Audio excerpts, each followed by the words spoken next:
ఒకటే చెప్పాను మొన్న కూడా, ఇది కేంద్ర ప్రాజెక్టు 41.25 కేబినెట్ ఫైనలైజ్ చేసింది కాబట్టి ముందు ప్రాజెక్టు కడుతూనే ఫేజ్ 2 కూడా కన్ను పూర్తి హైట్ వచ్చి 45.72.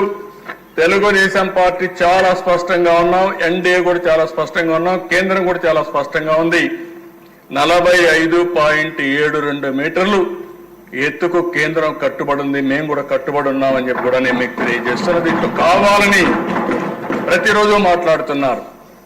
యాక్ట్ లో చాలా స్పష్టంగా ఉంది. ఆ యాక్ట్ లో పెట్టిన ప్రాజెక్ట్ ని ఇమ్మీడియట్ గా మనకు డబ్బులు వచ్చాయి, పూర్తి అవుతుంది. ఈ ప్రాజెక్ట్ ని పూర్తి చేసుకోవాల్సిన బాధ్యత 55,000 కోట్ల రూపాయలు ప్రాజెక్టుకి, ల్యాండ్ ఎక్విజిషన్ కి, R&Rకి ఇవన్నిటికి ఖర్చు అవుతుంది. అది కూడా 45.72 మీటర్లు అని చెప్పి కూడా నేను మీకు తెలియజేస్తున్నా. దీనివల్ల దేశ 350 టీఎంసీ నీళ్లు మనం ఉపయోగించుకునే అవకాశం వస్తుంది. కుడి కాలువ ద్వారా 3,20,000 ఎకరాలకు, ఎడమ కాలువ ద్వారా 4,00,000 ఎకరాలకు, మొత్తం కలిసి 7,20,000 ఎకరాలు కొత్త ఆయకట్టు వస్తుంది. 24 లక్షల ఎకరాలు స్థిరీకరణ జరుగుతుంది. 80 టీఎంసీఎఫ్ నీళ్లని గోదావరి నుంచి కృష్ణాకు తరలించే అవకాశం వస్తుంది.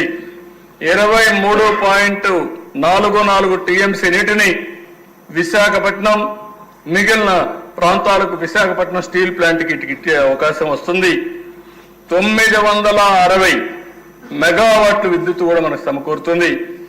ఈ రోజుట్లో హైడల్ చాలా ముఖ్యం.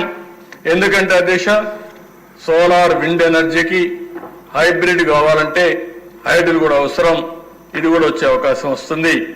కుడి ఎడమ కాలువ ద్వారా 540 గ్రామాలకు తాగునీరు, 29 లక్షల మందికి నీళ్లు అందించే అవకాశం వస్తుంది అధ్యక్ష.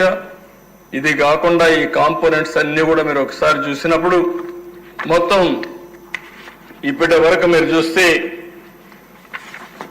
సివిల్ వర్క్స్ అయితే నేను ఇంకా డీటెయిల్స్ అని వెళ్ళడం లేదు. ఈరోజు మీరు ఒక్కసారి చూస్తే 16,493 కోట్ల రూపాయలు 2019 ఖర్చు పెడితే ఇప్పుడు మే వరకు చూసినప్పుడు 21,489 కోట్లు ఖర్చు పెట్టారు. అంటే 4,993 కోట్లు మాత్రం ఖర్చు పెట్టే పరిస్థితికి వచ్చారు. ఇంకో పక్కన దేశం నేను ఒకే విషయం ఈ సభ ద్వారా అందరికీ తెలియజేస్తున్నా. ఈ పోలవరం అనేది మనందరి బాధ్యత. ఎట్టి పరిస్థితుల్లో కూడా దీన్ని ఒక నిర్దిష్టమైన టైం ప్రకారం దీన్ని పూర్తి చేస్తాం. 2024 మళ్ళీ నేను సీఎం అవుతానే మొట్టమొదటిసారి నా విజిట్ పోలవరానికి వెళ్ళా.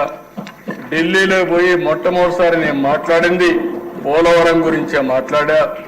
దీన్ని బట్టి అర్థం చేసుకోవాల్సిన అవసరం, దీని ప్రాముఖ్యత ఎంత అనేది ప్రతి ఒక్కరు అవగాహన చేసుకోవాల్సిన అవసరం ఉంది.